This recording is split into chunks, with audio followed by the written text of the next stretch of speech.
Russia's naval fleet in the Mediterranean is experiencing a significant decline due to outdated vessels, growing international isolation, and the ongoing war in Ukraine, according to 1945 defense columnist and intelligence analyst Isaac Seitz. Moscow, which has long pursued a strategic foothold in the region, secured a warm water port in Tartus, Syria, through cooperation with the Assad regime, establishing what became the Russian Federation's only permanent foreign naval base.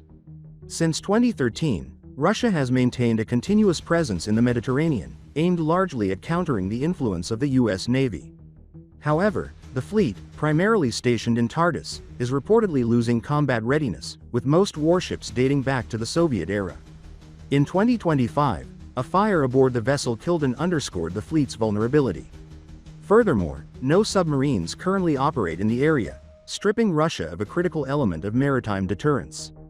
The fleet's decline is attributed to several factors: the advanced age of its ships and mounting repair challenges, the redirection of resources toward the ground war in Ukraine, geopolitical isolation following Turkey's closure of the Bosphorus Strait, which has severed access between the Mediterranean and the Black Sea, and increasingly limited port access amid NATO hostility. This deterioration is compounded by reduced Russian influence in Syria, Libya, and the broader Middle East, diminishing Moscow's ability to project power and control key maritime routes. Despite the setbacks, analysts suggest that Russia is unlikely to relinquish its ambitions in the region. Should the Ukraine conflict de-escalate, naval modernization efforts and shipbuilding may resume. In the meantime, the Kremlin could turn to private military firms such as Wagner to retain influence and seek strategic partnerships with nations like Iran, China, or Algeria for port access and logistical support.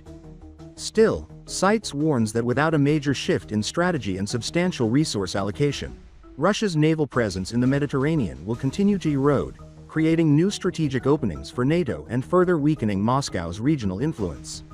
Separately, former U.S. Army Special Forces officer and military analyst Steve Balestrieri has cast doubt on Russia's capacity to construct the much-publicized Storm aircraft carrier, citing a lack of experience, funding, and technological capability.